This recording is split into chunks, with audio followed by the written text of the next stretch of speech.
aga lavale tuleb Tartu Kommertsgümnaasiumi 5. B, 5. A, 5. B, 5. A, 5. klassi esitlus Kesköödisko.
Kas esinetes keegi jääb lava peale ka?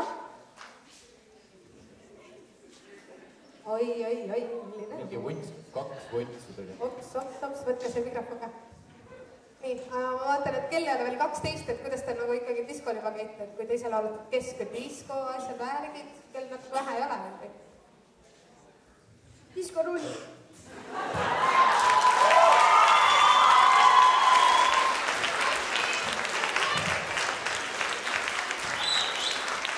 Ma arvan, et mees on rääkinud, ma arvan, et see intervjuu on lõppenud, aga küsime žüriilt ka arvamust, võib-olla Natalil on veel miskit öelda.